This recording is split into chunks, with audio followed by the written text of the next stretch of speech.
recording. Let's see. All right.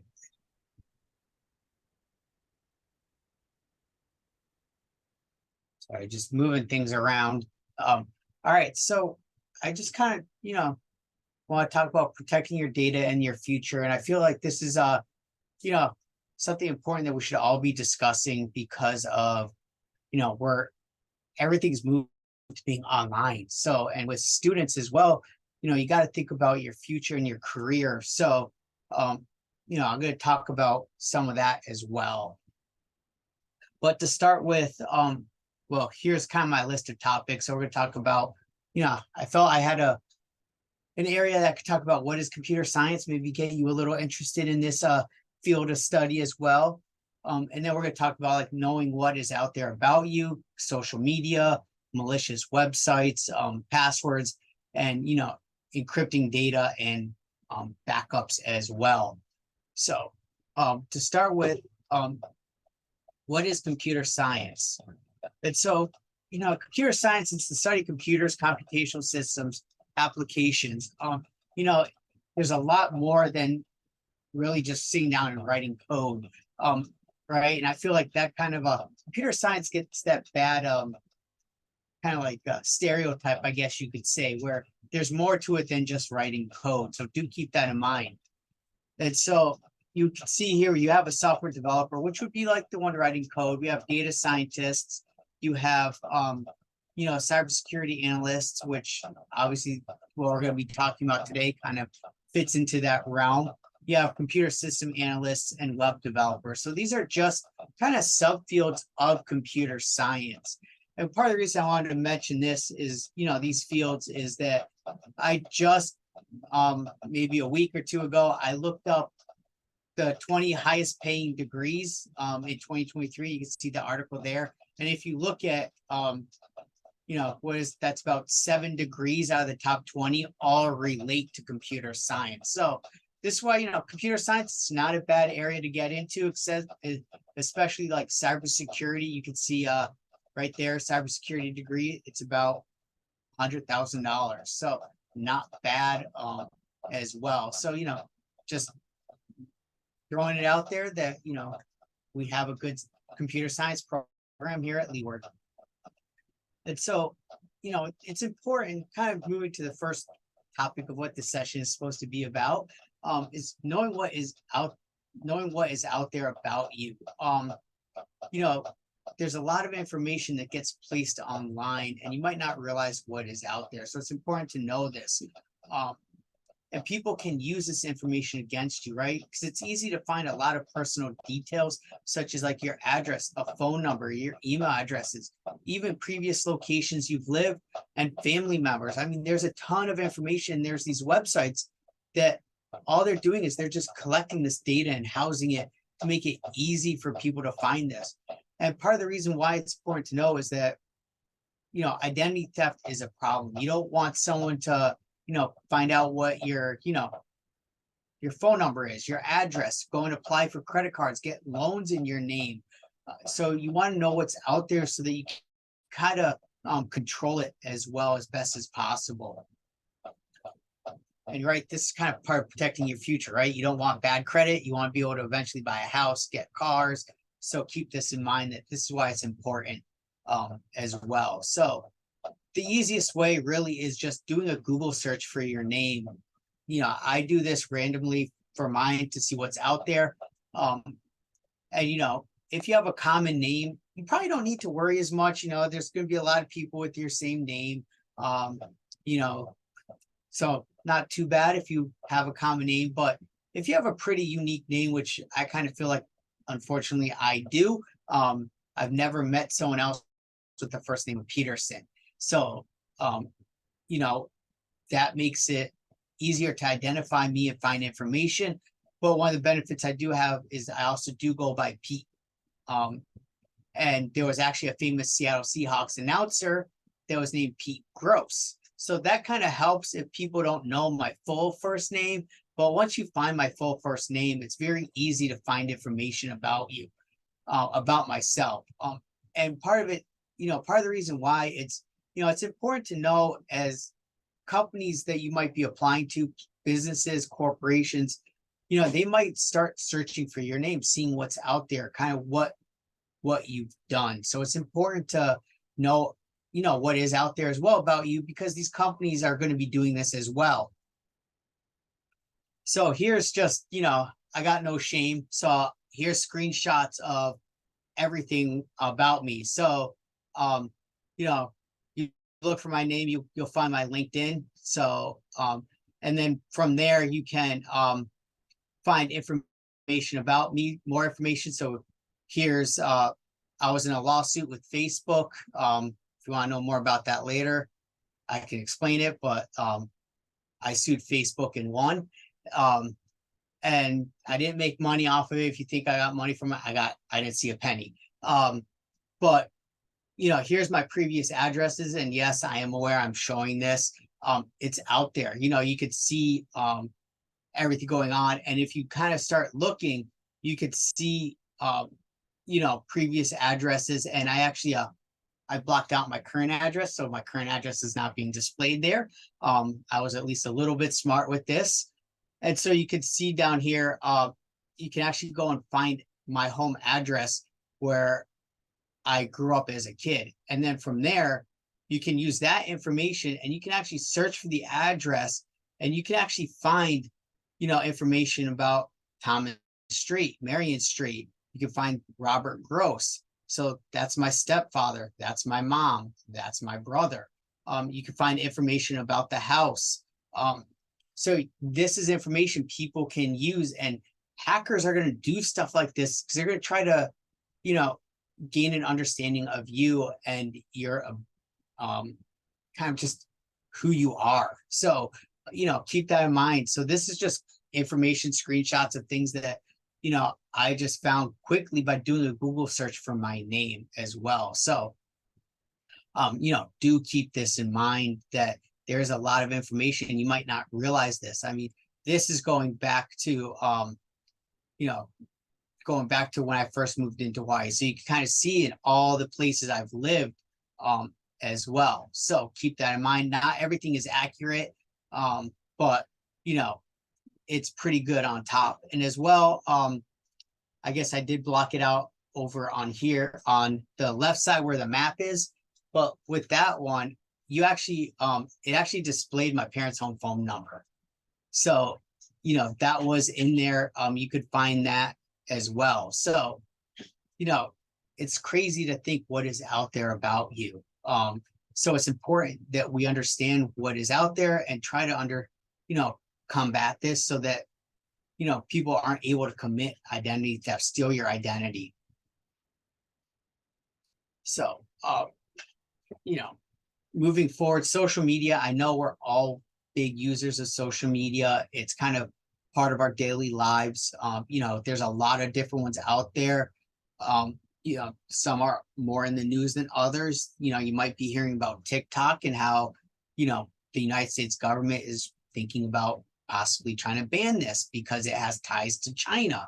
So social media is something that's out there. It's something that's relevant. And I actually say that if I knew what Facebook would have been today when I first signed up for Facebook, I probably would have not signed up. People, part of the reason why is that a lot of people like to overshare. So they'll share personal information. They might be posting a little bit too much as well. And this can be used against you later on.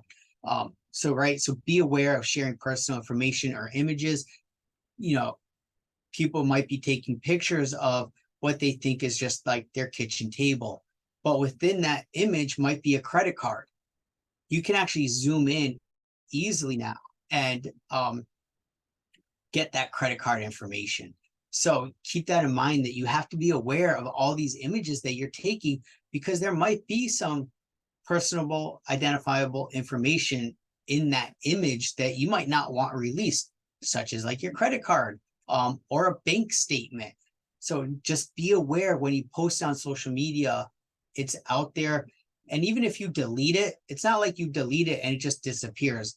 someone might have taken a screenshot of it. Someone might have reshared it as well. So, right, you have to be aware that once it's posted, it's kind of out there forever. And we have seen this come back, with sports stars and celebrities as well recently, where they've posted things on social media and it's come back to bite them in the butt to because of it's not what they've done is not correct. So, a great question to ask yourself before you do this is, would I provide this information to a complete stranger? If the answer is no, don't post it. So just be aware about sharing information. And then as well, another thing I like to kind of like stress is like, don't share your location, right? So you can, social media, people like to check in. Oh, I just went to, I'm at McDonald's. You check in. It's like, great, I know you're at McDonald's, but then I know you're not at home. And as you could see previously, we could find out home addresses pretty easily. So, you got to be aware that when you're checking into areas, it shows people that you're not at home. So it might open up your house to, people breaking and entering. So be aware as well, right? That photos have data within them more than just what you see. This is called metadata. And think of metadata as data within data. But we can extract this. And a lot of times with our smartphones, they're set up to automatically embed the GPS coordinates of the photos.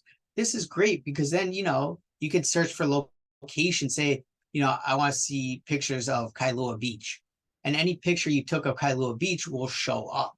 And this works because it's geotagged with GPS coordinates. Depending on your phone, you can change the settings as well. So be aware that when you take pictures and you do post on social media, people could download that, extract it, and they kind of can paint a picture using those GPS coordinates of what your daily habits are or your weekly habits are. They can understand where you are, where you go, where you frequent. And this gives people an idea about you as a person as well. So, I don't like checking into places. It's just something I don't do. I don't like doing it. And I know you think, well, you can't always control it, but in some social media apps, you can actually say, you have to approve those check-ins. So if someone tries to check me in, it doesn't allow it. It won't show up until I approve it. And I usually don't approve them. They just sit there and go stale eventually. So, right, I don't like checking in because it tells people where you are. You check into a concert or a sporting event, people are going to know you're not at home for several hours. This gives them time to, possibly break and enter into your house. And I'm not trying to scare people, but I just want to make sure that we're protecting ourselves and our data, because if someone's able to break into our house and gain access to our computers, right? Once you have physical access to things, it's a lot easier to extract data. You might have passwords saved in a document. You might have banking information, right? You don't want this revealed. So, when criminals are going to look for this type of information and data. So, try to avoid checking in. I know it might be a hard habit to break, but, just be aware. So, right. And as I kind of mentioned, right, future employment, you want to understand what, you're posting on social media. You want to make sure that it's okay, that it might not come back and backfire on you. So, here's a screenshot. I put the article in the slides, link to it, but from Business News Daily, you could see companies might do social media screening. And what they might do is they might go and look and see what you're doing on social media, on LinkedIn, on Instagram, Facebook, Twitter, TikTok. They might go and look for these information, see what you're doing, what you're posting, what types of interactions you're having. So do keep this in mind. And employers, they're looking for red flags, basically anything that's illegal, anything that might be offensive, violent, things that you shouldn't be doing, that might make the company look bad as well. And I actually can speak from a personal experience, because I actually had a close friend actually did not get a job because of his social media. And right before this, I was still wondering, I was like, I wonder if it's still out there. And I was actually able to find an article from 10 plus years ago that still mentions how he did not get a job because of his social media. So even 10 years later, I was able to easily find information about this. So again, social media, you might not be thinking, you might think, oh, I'm only, I'm young, it's okay, but it might come back and, have a negative impact on your future and your career. And we don't want that. We want what's best for you as students as well. So do keep that in mind. So I know you're probably like, well, how easy is it to get information out of pictures? It's extremely easy. Just show you a quick website and picture. So I've gone and found a test image, which is from Flickr, which this person posted. So here's this picture, and you can see it doesn't look harmless. There's nothing in there. So, we can download the photo, and we'll just download the original. And then I'm going to move to this website called Pick2Map. And I'm just going to select the photo that we just downloaded.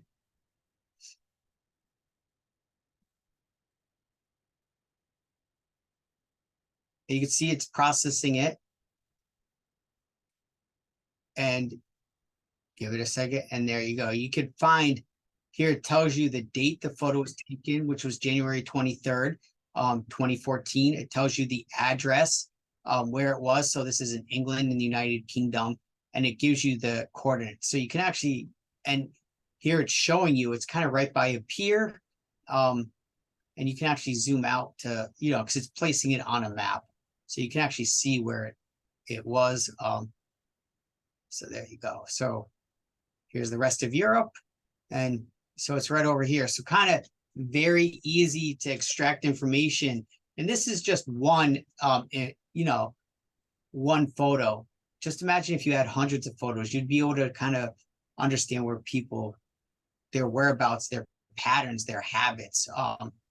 And this is what people that are looking to do, social engineering are looking for. They're looking for habits, things that they might be able to use against you to build that trust, to get you to reveal information about yourself that you might not normally want to reveal. And if you scroll down the website, you can see that they do give you a lot more information, and even other photos that are close by as well. So, very easy. It's just a Pick2Map, which just extracts it for you. You don't need any special tools.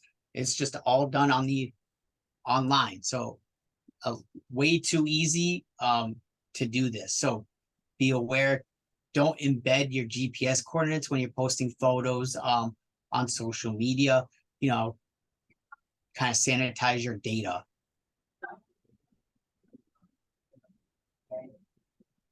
So, and this was just, I found this just looking at, it's just my my go-to image now, just easy one to find and use. So, as well, when we're online, and I guess I should say, feel free to put questions in the chat if you want, and I'll try to monitor the chat as well. If you want other things explained, feel free to chat. I do have the chat window open.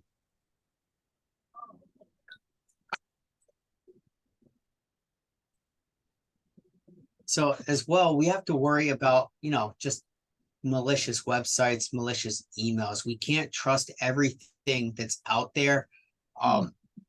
It's just, we've become reliant on the internet, and, there's bad actors that understand this. And as humans, by nature, we're trusting. and that can be used against us. So be aware of our cyber criminals that are out there, right? We have various types of hackers. You might have some that are like state sponsored. You might have some that are just doing it for fun or for political reasons, but there are various types of hackers out there. So we need to be aware of this. There's different types of malware, viruses, worms, things that will harm our computer systems, or possibly even, gain information. There's things called keyloggers, which can monitor what you type. So when you go and you log into your bank account, they can see what URL you typed, what your username and password is. So keep that in mind, that there are things, malware such as keyloggers that monitor what you type.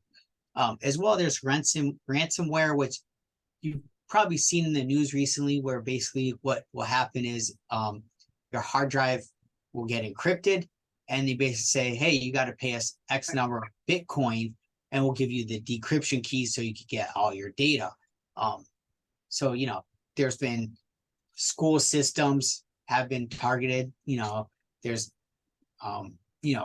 it's out there. I even think I've heard of hospitals being targeted. So keep that in mind. And I've also mentioned like identity theft, where people look to just use your information to open up bank account or credit cards, take out loans in your name, right? Use your information for their benefit. And obviously, if they're opening up a credit card in your name, they're not going to pay your credit card bill. So you're going to get bad credit, and then you're going to want to eventually go and buy a new car, get a house. They're going to run your credit checking, but you got horrible credit. So it's going to negatively impact you in the future as well. And then phishing as well, which is basically, involves email. We need to be aware that, people will send these bad emails trying to get you to click on URLs, links, and emails that, lead you to malicious websites that might have malware on them for you to download and install it as well. So just be aware of these types of cyber criminals and these bad actors, and the various threats that they impose. So one of the things when we're looking at emails, to kind of look at kind of like malicious emails, one of the first things I always do is look at the name of the sender. So who's it sent from? I actually just recently got one of these from from Geek Squad. It wasn't really from Geek Squad, but I got a phishing email basically saying that my kind of like this, the image here, that my contract was, expiring, and I need to click here to renew it. So I looked at the from, and I was like, why would Best Buy be emailing me from a Gmail account? It just doesn't make sense, right? That's the first red flag. Well, really, the first red flag is that my account with Geek Squad was expiring, so I don't have any contract with Geek Squad. So I thought that was funny. But then, I looked at the from, and, the name of the sender, it was from a gmail.com address. This you can manipulate, you could spoof it so it looks like it came from a Best Buy, but there are ways you can learn how to see what the real address is.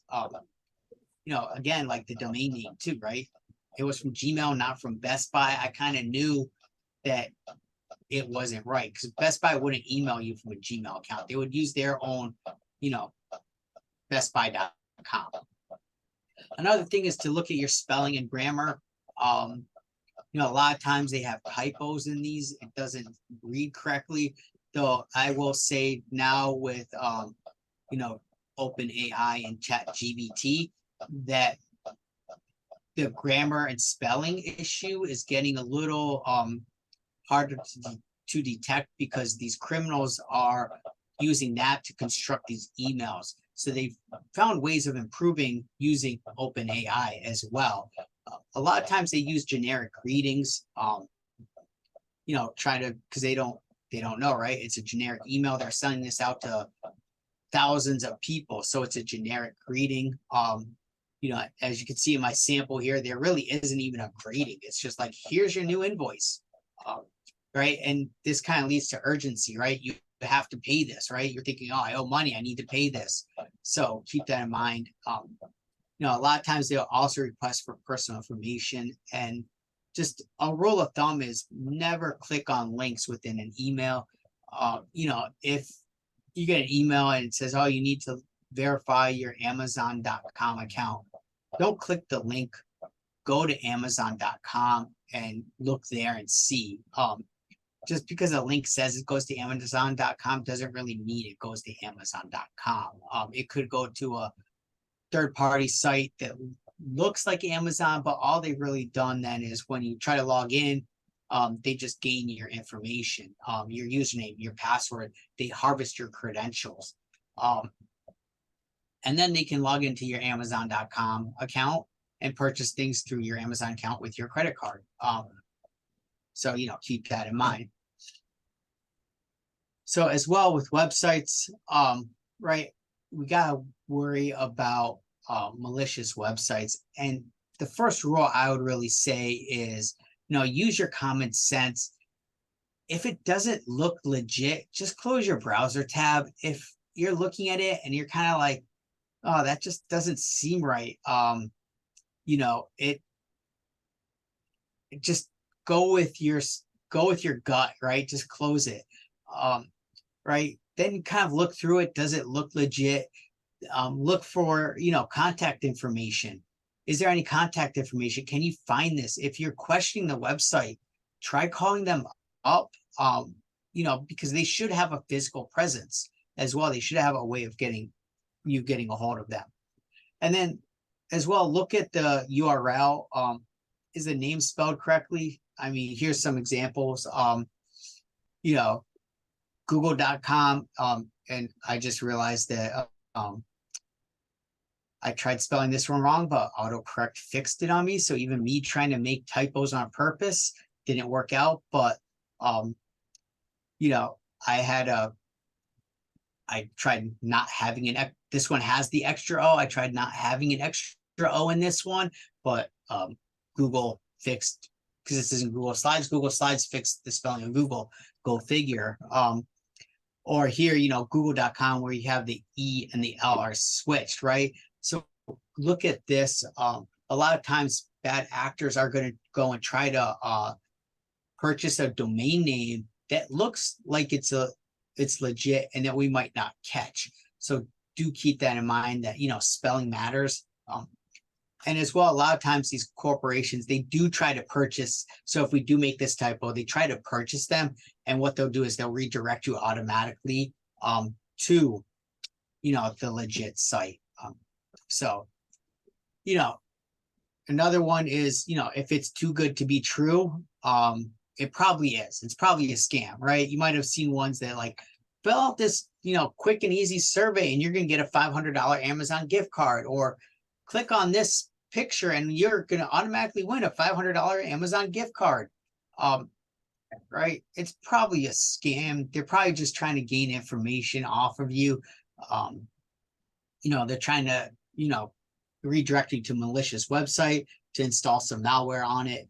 If it looks too good to be true, double check it to see if it's legit. Go and research it on Google, use the internet to validate what you're seeing. And as well, kind of related to email, right? Look at where the links are going, right?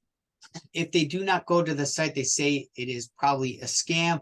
And you can do this by right-clicking on the link. And so like this one here, if I know you probably can't see it easily, but with hovering over it in the lower left-hand corner, even though it says leeward.hawaii.edu, you would think if I clicked on this, it would bring you there.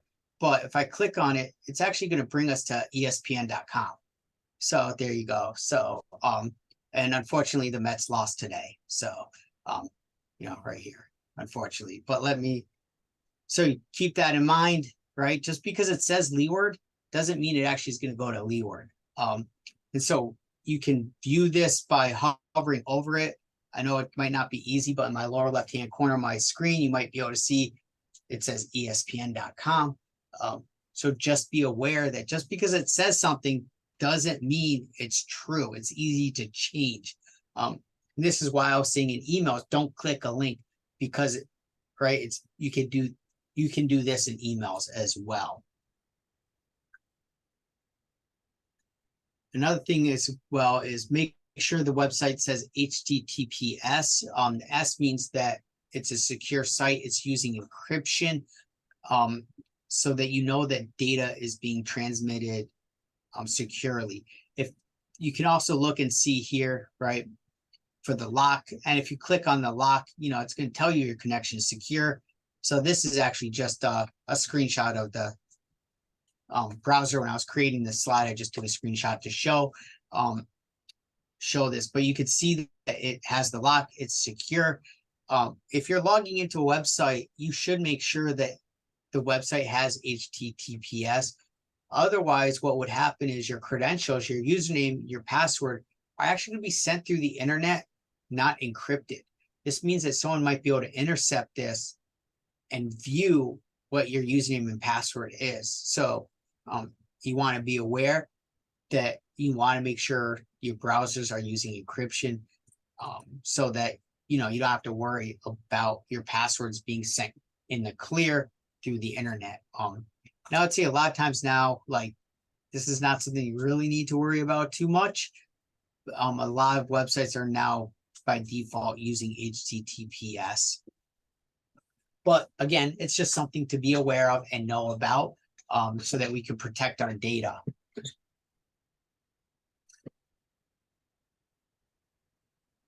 And then on to everyone's favorite topic, passwords.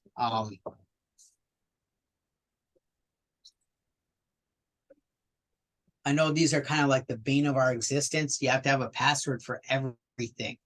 And so, you're told about password complexity. So unfortunately, we're going to get into a little math here, but math is fun. So, right. So if we have an 8-character password that's only lowercase, we only have 26 possible characters. And so you can see here,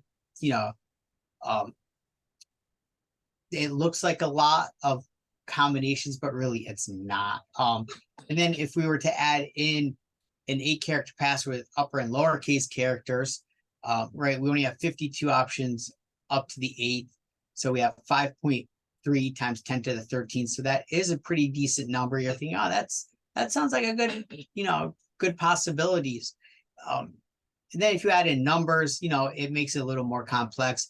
Then if you add in special characters, it does make it more complex. So you're thinking an 8-character password, uppercase, lowercase numbers, special characters. Sounds like a pretty good idea. It's actually, an 8-character password is not secure nowadays. So don't think that an 8-character password is actually good. Right. So just think of how many combinations you would have, if you went to 10, 12, 16 characters. You want to have, the more characters, the more complex, the more challenging it is going to be. So, it's important to use strong passwords for our accounts. And if you have children as well, to make sure that they have strong passwords. Right. It's just, you don't want your accounts, you don't want your children's accounts to be compromised as well. So you want to use strong passwords. You want them, 16 characters, uppercase, lowercase, numbers, a special character. I know it makes it challenging to memorize, but there's something called passphrases, which is you just create a sentence and you use that. It's going to be easy to remember the brown cow jumped over 23 moons than something random, right? So, and as well, that's easy. 23 brown cows, 23 moons. All right, that's an easy one. So hopefully you're not actually going to use that. And no, that is not my password. I will put that out there. Keep in mind. So this is just a little chart showing you that if you have a number only password that's 4 characters, you're going to be able to crack that instantly. So you kind of get an idea, in here, 12 upper lowercase, they saying 3 million. Might not be exactly true. Because that, there are ways of doing this quicker. But you're gonna want to be down in here somewhere. You want to be in the green. So, down in this area. Because that's gonna take you pretty long to do. And I got this from hivesystems.io as well. So, got to keep in mind though that if your password was previously stolen in a data breach, it's actually your accounts, they don't have to do anything. They already know what your username and password is. They don't have to break the passwords. They already have that information. So this is why it's also important to follow the news and understand where and when data breaches have happened. Because if you have an account on that site, you're going to want to go and change your password right away. And if you've reused that password across multiple websites, you're going to want to update that password as well on those sites, because your username and password across sites are probably the same.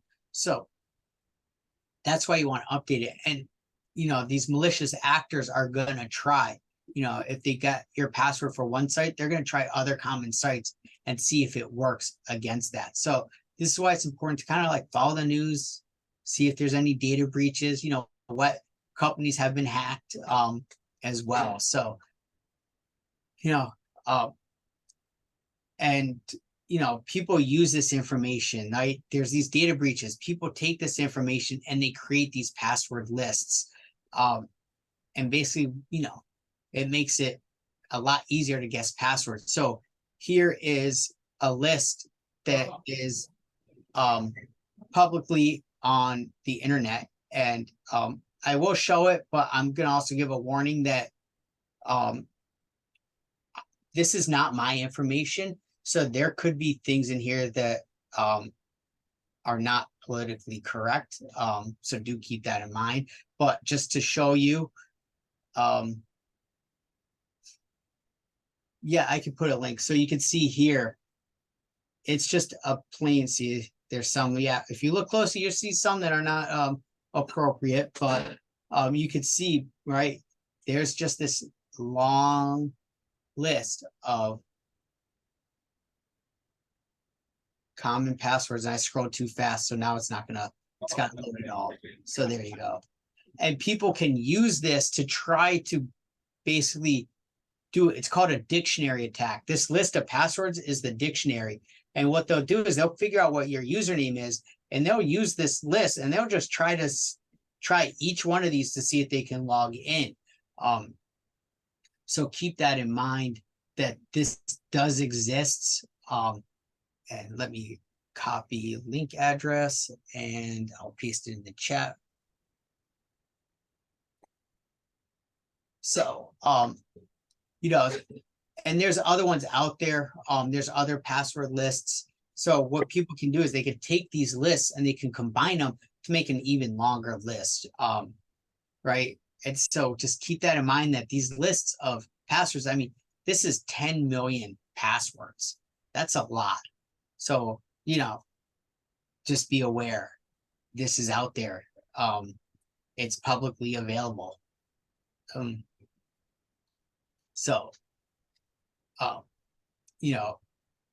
let's see if this will work, but I'll show a little clip of this video. Be careful of what you share, because you never know. And I love this video. Hopefully you guys get a laugh out of it as well. But let's see if. So back to this how well it hack, works. this Equifax hack. I mentioned earlier, they may have compromised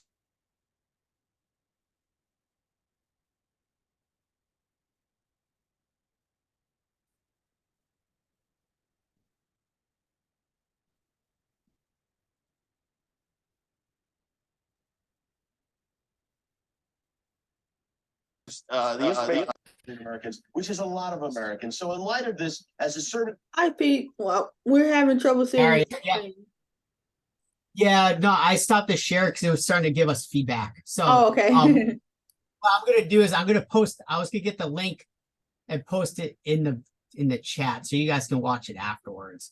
So I didn't think about the feedback.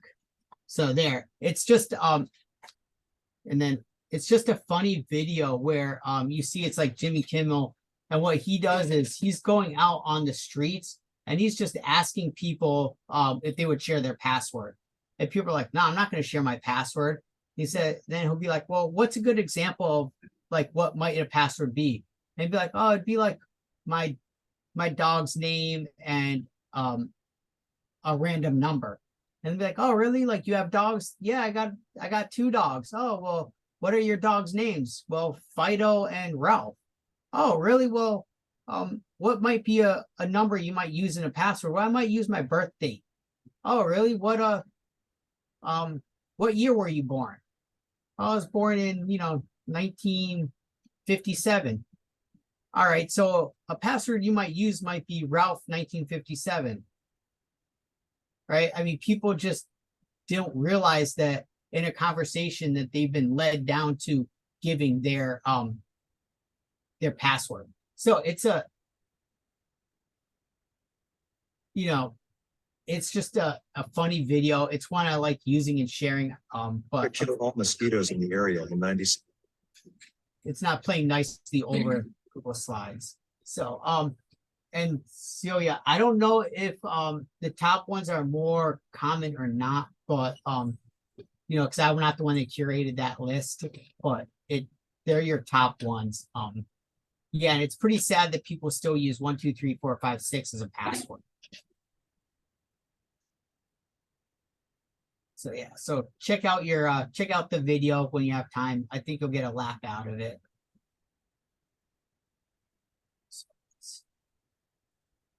Power on. USB mode.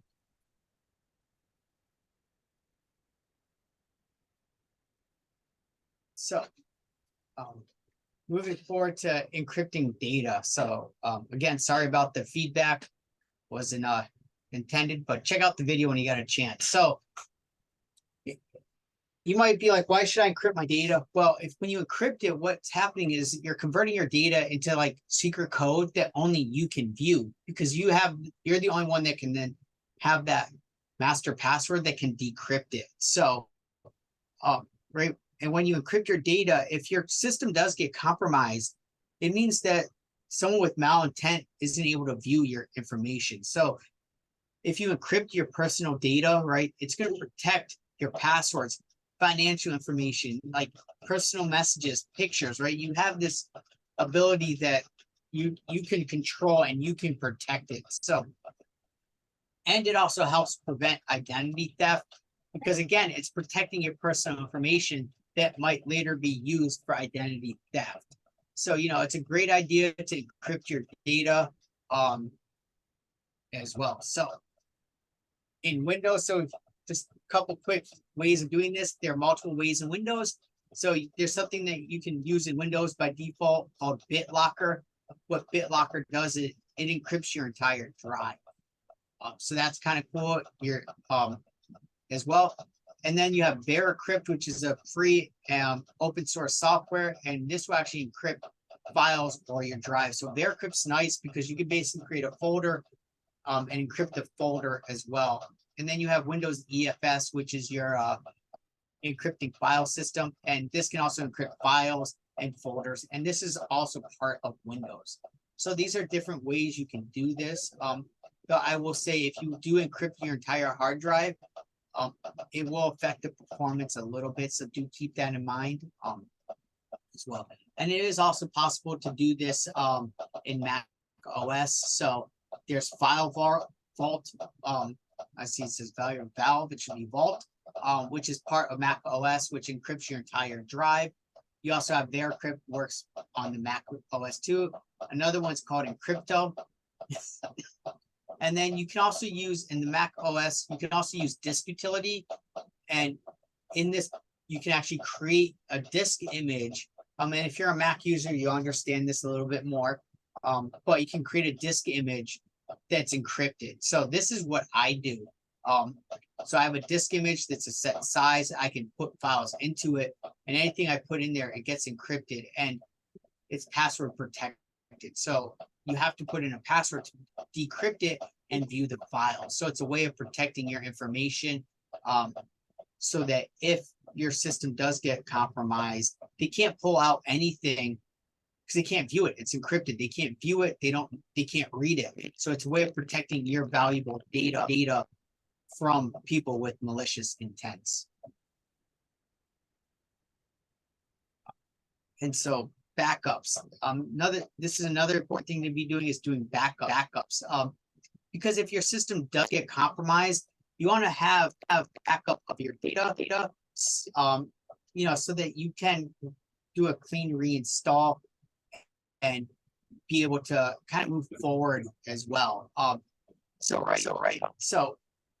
a lot of times there's backup support within. So Windows, I gave a link to how you can do it in Windows, and as well using Time Machine in Mac OS can do this for you automatically, or you can manually do it as well. You can just manually drag and drop files to like an external hard drive. So here I just pulled from Amazon.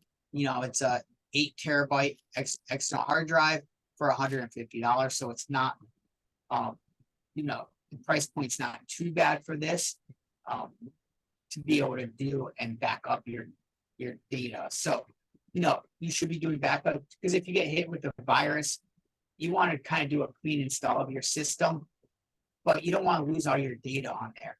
And the idea with the backup is that it's clean data. So if you back up your data after you have a virus, you might actually be bringing that virus over in your data. And after you've gone and reset up your whole system and you move your data back over, what you might actually do is reinfect your computer system with that virus that you thought you cleaned up. So this is why doing backups are nice, because it gives you kind of a known point where you have clean data. So how often should you do a backup? I try to do at least once a week.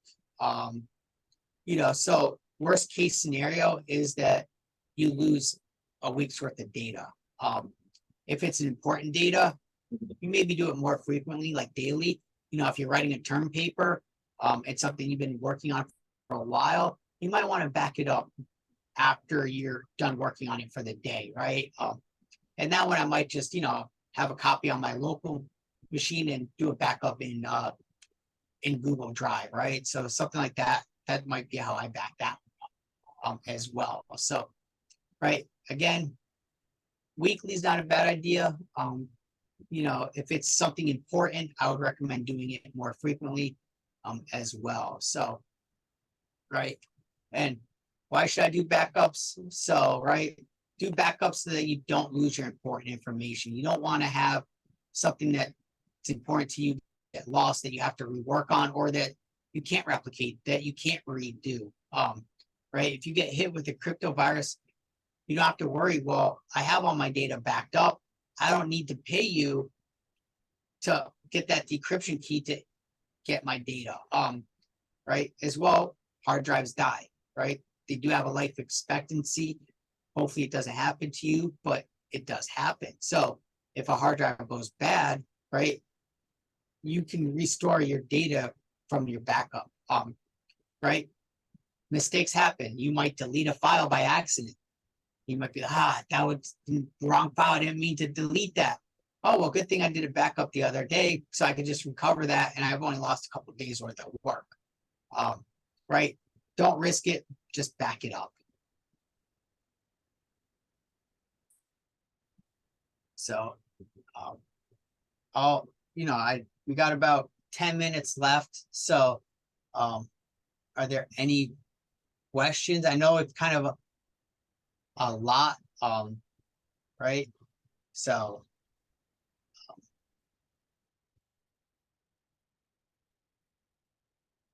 public Wi-Fi, I'd probably try to avoid using that one. Because a lot of times public Wi-Fi is not running any type of encryption, and you don't know if, you don't know what else is going on with it. I try to avoid using it. But if you do have to use public Wi-Fi, I would use a VPN as well, because that VPN will encrypt the data and make it a secure connection.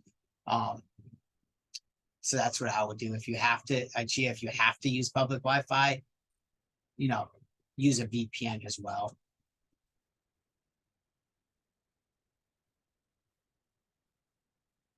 Leaworth doesn't have encryption, but we have a captive portal where you have to log in.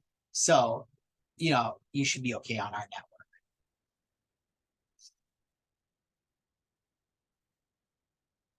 Yeah. Or you can use a wireless pass-through as well if you don't want to keep logging in, which then basically like pre-authenticates you based on something called a MAC address, which is not gonna get technical, but yeah, you can use that so that it just automatically logs you in. Yeah. It depends on your phone, Cheryl. It, you know, you, yeah, you know, especially with Android, I don't have an Android phone, but with Android, you know, there's so many different phone manufacturers and everything out there, to do it. But with an iPhone, what I like to do is before I share it, it will actually tell you that, there's GPS information embedded and you can actually sanitize it before you share it.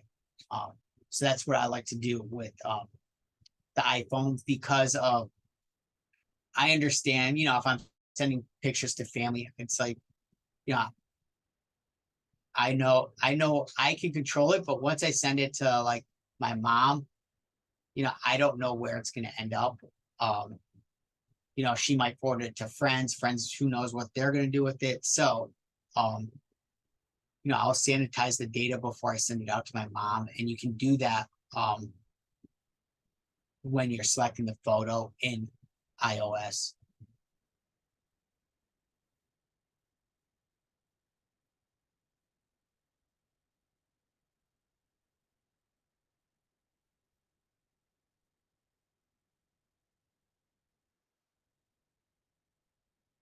Yeah, it's funny. I actually just did a talk at another elementary school last week, Celia. So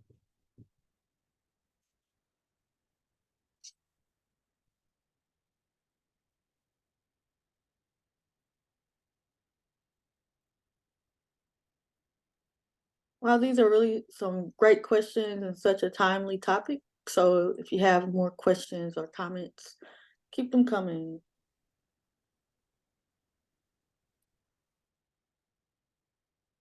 and you can always email me too.